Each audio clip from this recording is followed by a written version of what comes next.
Hello and welcome to In Focus. I'm Jerry Taylor. With me this week, U.S. Senator Gary Peters. Senator Peters, thanks for stopping by. It's great to be with you, Jerry. Appreciate it. You're in the UP, been in the UP this week, touring several different things. In Marquette this week to tour Black Rock's Brewery. The Small Brew Act is something that you have been kind of behind and went through and kind of helping out the brewers. But talk about the Small Brew Act and all what it does. Well, as you said, the Small Brew Act helps small craft brewers. Black Rock's is a classic example of that, a great small company that started out by a couple individuals that were brewing beer in their garage or their basement, and now a very successful company that's selling beer all over the state and hopefully other places. But and I've been very engaged in small business issues generally, in small business, and certainly craft brewing is a growing business here in Michigan. We're 6th in the country when it comes to those craft brewers. But one thing that hurts or makes it more difficult for a small company is the excise tax that they pay on the beer, especially for their early runs. And so the legislation I'm working on would cut that in half, which would put more money into the pockets of these small craft brewers so they can expand production, and ultimately they hire more people as well. In fact, that's what we heard when I was at Black Rocks, that this would mean more people that they could hire. And this is a great business because it's about local folks in a local community. It's about bringing tourism money in as well. And the other thing that is really quite exciting about the craft brewing is that in addition to having beer brewed in your local town, most folks also would like to have hops that are grown in Michigan, local hops. And so we can also expand the agricultural employment as well. We're starting to see more hop farms come on board. Michigan's ideally located when it comes to the geography for this. This could be another agricultural product for Michigan while we're creating jobs in communities like the Marquette area. For so many years, Michigan was known as an automobile industry of the world, things like that. But to me, it seems like Michigan's becoming a beer state. Is that kind of Michigan's new MO as we continue to grow here and go into the future? Well, it's certainly part of it. Right. As I said, we're 6th in the country, and growing. The other area is actually micro distilleries as well, which are also coming online now that the laws have changed. It used to be difficult to do this, either in a microbrewery or a micro distillery. Those laws have changed, so it's really creating this business that's creating jobs and creating opportunity and part of the vibrancy of an area as well. Yeah, you have a business background, big business background. You worked for Merrill Lynch at one time. You've taught business at several universities.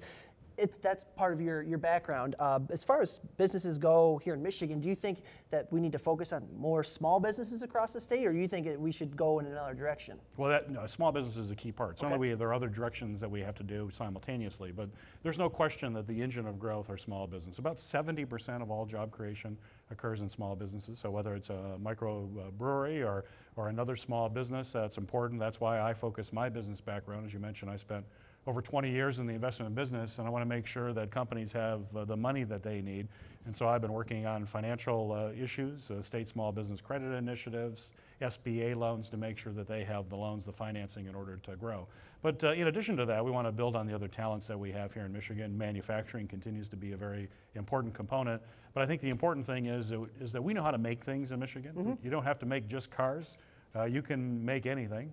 In fact, recently I was at a supplier in Macomb County that is working on parts for the new SLS rocket, which is the rocket ship that will go to the moon and eventually to Mars. So if we can build automobiles, we can build rocket ships as well, while we're enjoying, after we're done, working some good craft brews. I like how you work it, go from Michigan to Mars and then back to the beer. That's good stuff right there.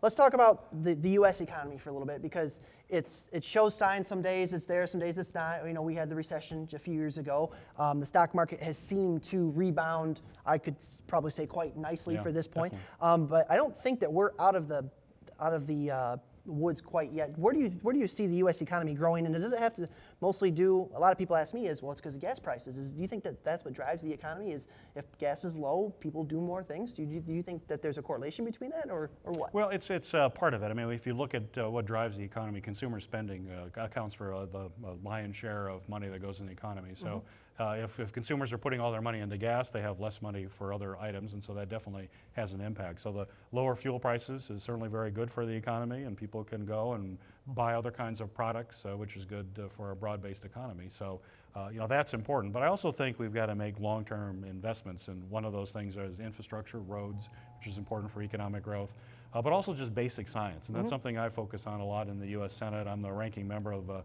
science subcommittee, and We spend a lot less on basic science than we did just 20, 30 years ago. We used to spend about 2% of our GDP on basic research, basic physics, and basic biology science. Now it's less than 1%. And the one thing we know is those kinds of scientific breakthroughs lead to new products, new economic activity. It's basically our seed corn. So we need to continue to invest in that seed corn to make sure our economy continues to grow and grow it out at a faster rate than what we've seen the last few years. Okay, cool. We got about 30 seconds left in this topic. I just want to get to one more thing right here. What are something that you and Debbie Stabenow, you guys work kind of hand in hand? Where's a couple of things business-wise that you're kind of working at toward the fall when things get really cranking once again?